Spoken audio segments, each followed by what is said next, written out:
ಹಿರಿಯ ನಿರ್ದೇಶಕರಾದಂತಹ ಜೋಶಿಯಮ್ಮನವರು ನಿನ್ನೆ ನಮ್ಮನ್ನೆಲ್ಲ ಅಗಲಿದ್ದಾರೆ. ಇವತ್ತು ಕಲಾಕ್ಷೇತ್ರದಲ್ಲಿ ಅವರ ಪಾರ್ಥಿವ ಶರೀರಿದೆ. ಅವರ ಪುತ್ರರು ನಮ್ಮ ಜೊತೆಲಿದ್ದಾರೆ. ಅವರು ಬದುಕಿದಷ್ಟು ದಿವಸ ಕನ್ನಡ ಚಿತ್ರರಂಗ ನಂದು ಅಂತಲೇ ಇದ್ದರು. ಸೊ ಕೊನೆಗೆ ಕನ್ನಡ ಚಿತ್ರರಂಗದ ಮಾತೃ ಸಂಸ್ಥೆಯಲ್ಲೇ ಅವರು ಚಿತ್ರರಂಗನೇ ಉಸಿರು ಅಂದ್ಕೊಂಡಿದ್ರು. ಅಲ್ಲೇ ತಮ್ಮ ಉಸಿರನ್ನು ಬಿಟ್ಟರು. ಸೊ ಚಿತ್ರರಂಗಕ್ಕೆ ಬದುಕಿದವರು. ಚಿತ್ರರಂಗಕ್ಕಿಂತ ಬದುಕಿದ್ರು ಅಂತ ಹೇಳೋಕ್ಕಿಂತ ಮುಂಚೆ ಹೆಚ್ಚಾಗಿ ಕನ್ನಡ ಜನಕ್ಕೋಸ್ಕರ, ಕನ್ನಡ ಸಿನಿಮಾಗೋಸ್ಕರ ಬದುಕಿದ್ರು. ಅವರು ಸಾಹಸ ಸಿನಿಮಾ ಮಾಡಿದಾಗಲೇ ಅವ್ರಿಗೆ ಆಫರ್ಗಳು ಬಂತು. ಹಿಂದಿ ಪಿಕ್ಚರ್ ಬಂತು, ತಮಿಳ್ ಪಿಕ್ಚರ್ ಬಂತು, ಹೋಗಿಲ್ಲ ಸರ್ ಅವರು.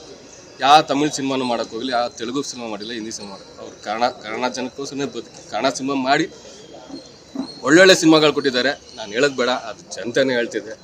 ದೊಡ್ಡ ಸಿನಿಮಾಗಳು ಕೊಟ್ಟಿದ್ದಾರೆ. ಹಾಂಕಾಂಗ್ ಲೆಜೆಂಡ್ ಟೈಮಲ್ಲಿ ಇರ್ಬೋದು, 100 Days, ಅವ್ರ 100ನೇ ಪಿಕ್ಚರ್ ಅಂಬರೀಷ್ ಅವ್ರದ್ದು, ಶಂಕರ್ ನಾಗ್ದು ಇರ್ಬೋದು, ರಕ್ತತಿಲಕ, ಅರ್ಜುನ್ ಸರ್ಜಾ ಅವ್ರದ್ದು ಸ್ನೇಹ ಕಡಲೆ, ಈ ಥರ ಸುಮಾರು ಜನ, ರಜನಿಕಾಂತ್ ಮೊದಲನೇ ಸಿನಿಮಾ, ಅದು ಸುಮಾರು ಜನಕ್ಕೆ ಅವ್ರು ಸಿನಿಮಾ ಮಾಡಿದ್ದಾರೆ.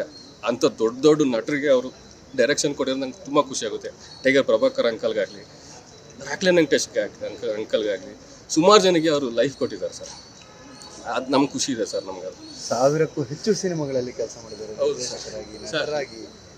ಮೊನ್ನೆನೂ ಸೀರಿಯಲ್ ಶೂಟಿಂಗ್ ಹೋಗಿ ಬಂದಿದ್ದಾರೆ. ಸೀರಿಯಲ್ ಶೂಟಿಂಗ್ ಆಗ್ತಿರಂಗೆ ಅವ್ರಿಗೆ ಸಿನಿಮಾ ಅವತ್ತೇ ಶೂಟಿಂಗ್ ಇತ್ತು. ಆ ಡೇ ಬೈ ಡೇ ಅವ್ರಿಗೆ ಬ್ಯುಸಿ ಆಗ್ತಾನೆ ಇದ್ದಾರೆ. ಅವ್ರಿಗೆ ಕಾಲು ನೋವಿದೆ, ಆದರೂ ಅವರು ಅದನ್ನು ಕೇರ್ ಮಾಡ್ದೇ ಕಾರ್ ಓಡಿಸ್ಕೊಂಡು ತಾನು ಖುದ್ದಾಗಿ, ಯಾವ ಡ್ರೈವರ್ ಇಲ್ಲ ಏನಿಲ್ಲ, ಅವ್ರು ಖುದ್ದಾಗಿ ಕಾರ್ ಓಡಿಸ್ಕೊಂಡು ಹೋಗಿ ಶೂಟಿಂಗ್ ಅಟೆಂಡ್ ಮಾಡ್ಕೊಂಡು ಅವರು ಅಷ್ಟು ಹುಚ್ಚು ಸರ್. ಮನೇಲಿರೋದಕ್ಕಿಂತ ಸಿನಿಮಾದಲ್ಲೇ ಇರಬೇಕು ಅಂತ ಹುಚ್ಚು. ಕೊನೆಗೆ ಸಿನಿಮಾ ಇಂಡಸ್ಟ್ರಿಲೇ ಅಲ್ಲೇ ಪ್ರಾಣ ಬಿಟ್ಟಿರ್ತಾರೆ ಸರ್. ಚೇಂಬರಲ್ಲೇ ಪ್ರಾಣ ಬಿಟ್ಟರು. ಅದೊಂದು ನಮಗೆ ಖುಷಿ ಆಗ್ತಿದೆ ಸರ್. ಒಂದು ಆಘಾತಕಾರಿ. ಯಾಕಂದರೆ ತುಂಬ ಆರೋಗ್ಯವಾಗಿದ್ದು ಜೋಶಿಯಮ್ಮ ಸರ್ ಈ ಥರ ಆಗಿದೆ ಅಂತ ಇಡೀ ವಾಣಿಜ್ಯ ಮಂಡಳಿ ಇದ್ದಂಥವ್ರು ಪ್ರತಿಯೊಬ್ಬರು ಕೂಡ ಅವರು ನೊಂದ್ಕೊಂಡು ಹೇಳ್ತಿದ್ದಾರೆ ಸರ್. ಹೌದು ಸರ್. 8 years ಕಮ್ಮಿನಾ ಸರ್? 8 years ಕಮ್ಮಿನ ಹೇಳಿ ಸರ್. 60 ಮುಟ್ಟೋದೇ ದೊಡ್ಡದು. ಅವ್ರು 80 ಮುಟ್ಟಿದ್ದಾರೆ. ನನಗೆ ಭಾಗ್ಯ ಸರ್. ನಮ್ಮ ಅಪ್ಪನ 8 years ನಾನು ನೋಡಿರೋದಕ್ಕೆ ನನಗೆ ಭಾಗ್ಯ ಸರ್. ಖುಷಿಯಾಗುತ್ತೆ. ನಮ್ಮ ತಂದೆನೇ 8 years ತನಕ ನಾನು ನೋಡಿರೋದಕ್ಕೆ ದೇವ್ರು ನನಗೆ ಕೊಟ್ಟಿರೋ ಭಾಗ್ಯ ಸರ್. ಖುಷಿಯಾಗುತ್ತೆ. ಅವ್ರಿಗೆ ಉಳಿಸಿದಾರಲ್ಲ ಹೆಸರು ಸರ್, ನನಗೆ ಅದು ಸಾಕು ಸರ್. ನನ್ನ ಹೆಸರಿಂದ ಇದೆ ರಾಜೇಂದ್ರ ಸೈಮನ್ ಅಂತ, ಅದೊಂದು ಸಾಕು ಸರ್. ಬೇರೆ ಬೇಡ. ತುಂಬ ಆತ್ಮೀಯವಾಗಿದ್ರು ಅಮ್ಮ. ಹಾಂ ಸರ್. ತುಂಬ ಫ್ರೆಂಡ್ಲಿ, ತುಂಬ ಜೋಕ್ ಮಾಡ್ತಿರೋರು, ಹಾಡು ಹೇಳೋರು. ನನ್ನ ಮಗನ ಜೊತೆ ಅಂತೂ ತುಂಬ ಬೆರ್ತ್ಬಿಟ್ರು. ಮೊಮ್ಮಗ ಅಂದ್ರೆ ಅಷ್ಟೂ ಪ್ರಾಣ. ಕೊನೆಯ ಗಳಿಗೆಯಲ್ಲಿ ಯಾವತ್ತು ನನ್ನ ಮಗ ಅವ್ರ ತಾಯಿ ಹತ್ರನೇ ಊಟ ಮಾಡಿಸ್ತಿದ್ದೆ. ತಿಂಡಿ ತಿಂದವನು ನಿನ್ನೆ ಅವನು ತಿಂಡಿ ತಿಂದಿಲ್ಲ. ಗಲಾಟೆ ಮಾಡಿ ನಮ್ಮ ತಂದೆ ಹತ್ರ, ಅಂದರೆ ತಾತನ ಹತ್ರ ಮಡಿ ಮೇಲೆ ಕೂತು ನಮ್ಮ ತಂದೆಯವ್ರಿಗೆ ನನ್ನ ಮಗನಿಗೆ ಊಟ ಮಾಡಿಸಿ ಮನೆಯಿಂದ ಹೊರಟಿದ್ದಾರೆ. ಇದನ್ನೇನು ಹೇಳೋಕ್ಕಾಗುತ್ತೆ ಸರ್. ಅಷ್ಟು. ಆಮೇಲೆ ಇನ್ನೊಂದು ತುಂಬ ಆರೋಗ್ಯ ಆಗಿತ್ತು. ಅವ್ರಿಗೆ ಯಾವ ಥರ ಕಾಯಿಲೆನೂ ಇರಲಿಲ್ಲ ಸರ್. ಶುಗರ್ ಆಗಿದ್ದು ಏನಿಲ್ಲ. ತುಂಬ ಆ್ಯಕ್ಟಿವ್ ಅಂದರೆ ತುಂಬ ಆ್ಯಕ್ಟಿವ್.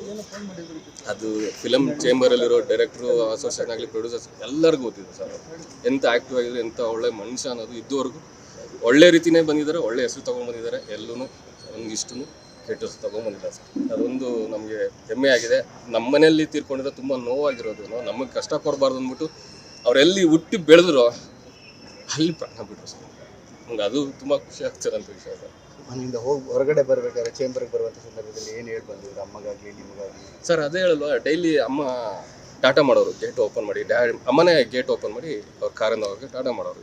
ನೆನ್ನೆ ಅಮ್ಮ ಹೋಗಲಿಲ್ಲ, ಫೀಲ್ ಮಾಡ್ಕೊಂಡು ಅಳ್ತಿದ್ದಾರೆ. ನಾನು ಬರ್ಲಿಕ್ಕಾಗಿಲ್ಲ, ನಿಂಗೆ ಟಾಟಾ ಮಾಡೋಕ್ಕಾಗಿಲ್ಲ ಅಂತ. ಅವತ್ತು ಚಿಕ್ಕ ಮಗು ಥರ ಸರ್. ಎಲ್ಲೇ ಹೋದ್ರು ನಾನು ಬಂದೆ, ಇಂಥ ಜಾಗದಲ್ಲಿದ್ದೆ, ತಿಂಡಿ ಆಯಿತು, ಊಟ ಆಯಿತು, ಅಮ್ಮ ನಿಂದ ಆಯಿತಾ, ನಾನು ಈಗ ಹೊಡ್ತಾ ಇದ್ದೀನಿ ಅಂತ. ಆ ರೀತಿ ಅವರು ಬೆಳೆದವರು ಸರ್. ನಮ್ಮ ಮನೇಲಿ ನನ್ನ ತಂದೆ ಅನ್ನೋದಕ್ಕಿಂತ ನನಗೆ ಒಂದು ಹೀರೋ ಆಗಿದ್ರು, ನನಗೊಂದು ಫ್ರೆಂಡ್ ಆಗಿದ್ರು ಸರ್. ನನಗೆ ಅಷ್ಟು ಖುಷಿ ಆಗುತ್ತೆ ಸರ್. ಇದುವರೆಗೂ ಒಂದು ಏಟು ನನ್ನ ಮೈ ಮೇಲೆ ಬಿದ್ದಿಲ್ಲ, ಹೊಡೆದಿಲ್ಲ ಸರ್. ಅವರು ಒಳ್ಳೇದು ಹೇಳ್ಕೊಡೋರು, ತಿದ್ದವರು, ಹಾಗೆ ಬೆಳೆಸ್ಕೊಂಡು ಬಂದಿದ್ದಾರೆ ಸರ್ ನಮ್ಮನ್ನು.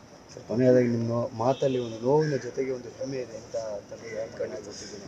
ಸೊ ಇನ್ನು ನೆನಪು ಮಾತ್ರ ಅಪ್ಪಾಜಿ ಹೇಗೆ ಮರೆಯೋಕ್ಕಾಗಲ್ಲ. ಇವತ್ತೆಲ್ಲ ನೀವು ಬಂದು ಹೋಗ್ತೀರ ಸರ್. 1 ವಾರ ಆಗ್ಬೋದು, ಇನ್ನೊಂದು 2 ವಾರ ಆಗ್ಬೋದು ಸರ್. ನಮಗೆ ಕೊನೆ ಉಸಿರಿರೋದು ಅದು ಇದ್ದೀರ ಸರ್. ಮರೆಯೋಕ್ಕಾಗಲ್ಲ ಸರ್. ಅಂತ್ಯ ಸಂಸ್ಕಾರನೆಲ್ಲ ಎಲ್ಲಿ ವ್ಯವಸ್ಥೆ ಮಾಡ್ಕೊಂಡಿದ್ದಾರೆ ಈಗ ಸರ್? ಇಲ್ಲಿ 1 ಗಂಟೆ ತನಕ ಇಲ್ಲಿ ಇಟ್ಬಿಟ್ಟು ಆಮೇಲೆ 3 ಗಂಟೆಗೆ ಉತ್ರಳ್ಳಿ ಚರ್ಚ್, ಸೆಂಟ್ ಆಂಟೋನಿಸ್ ಚರ್ಚಲ್ಲಿ 3 ಗಂಟೆಗೆ ಮಾಸ್ ಇಟ್ಟಿದ್ದೀವಿ ಸರ್. ಅದು ಆಲ್ಮೋಸ್ಟ್ 3 to 4:30 ಆಗುತ್ತೆ ಸರ್. ಅದು ಮುಗಿದ್ಮೇಲೆ ಹಿಟ್ಮಡ್ಗೋಲಿ ಶಿಲುವೆ ಬೆಟ್ಟ ಅಂತಿದೆ, ಅಲ್ಲಿ 4-5 ಗಂಟೆಗೆ ಅಂತ್ಯ ಸಂಸ್ಕಾರ ಮಾಡ್ತೀವಿ. ನಮ್ಮಲ್ಲಿ ಮಣ್ಣು ಮಾಡ್ತೀವಿ.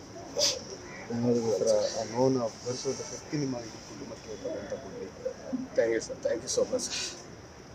ಇದಿಷ್ಟು ಜೋಸೈಮನವರ ಪುತ್ರನ ನೋವಿನ ಜೊತೆಯಲ್ಲೂ ಹೆಮ್ಮೆಯ ಮಾತಂತ ತಂದೆಗೆ ಮಗನಾಗಿ ಹುಟ್ಟಿರೋದೇ ನಮ್ಮ ಪುಣ್ಯ ಅನ್ನುವಂಥ ನಿಟ್ಟಿನಲ್ಲಿ ಅವರ ತಂದೆಯ ಸೇವೆಯ ಬಗ್ಗೆ ಹೇಳ್ತಿರುವಂಥದ್ದು. ಕ್ಯಾಮ್ರಾ ಪರ್ಸನ್ ನೂರ್ ಅಹಮದ್ ಜೊತೆ ಸತೀಶ್ ಕನಕಪುರ, ನ್ಯೂಸ್ 18 ಬೆಂಗಳೂರು.